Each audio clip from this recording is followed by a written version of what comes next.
S'apropa Halloween i hem vingut fins a Port Aventura per veure la nova atracció basada en la saga Rec. I buscarem a Jaume Balagueró perquè ens expliqui la seva experiència.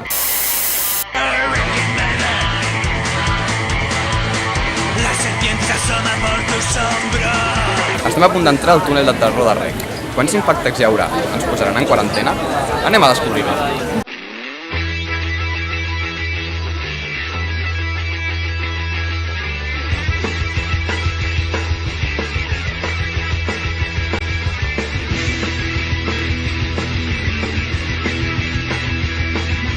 Justo por las calles, personas enamoradas que no deseen morir jamás, jamás. Deseo, esta noche hay rock and roll, overbooking de opiniones y me muero por un poco de sangre, sangre. Nos reconocemos sin hablar, nos alimentamos cerca de un bar.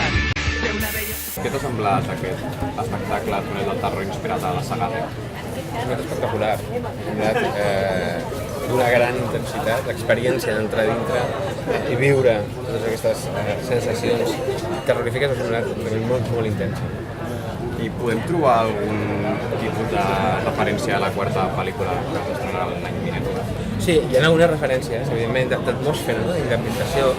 La quarta pel·lícula passa íntegrament dins un barco i aquí, sobretot en el final del recorregut, hi ha unes connotacions nàutiques que m'han agradat molt i que, evidentment, són aproximacions una mica abstractes perquè de la quarta encara no es coneix res, però sí, hi ha algun punt de relació. És un fet tancat que amb la 4 s'acabarà la saga o hi ha possibilitat que puguem veure una cosa? No, ja està, amb aquesta acabem. De fet, la quarta és Rec 4 Apocalipsis i és el punt final. Està concebuda com el punt final. Sin hablar, nos alimentamos cerca de un bar.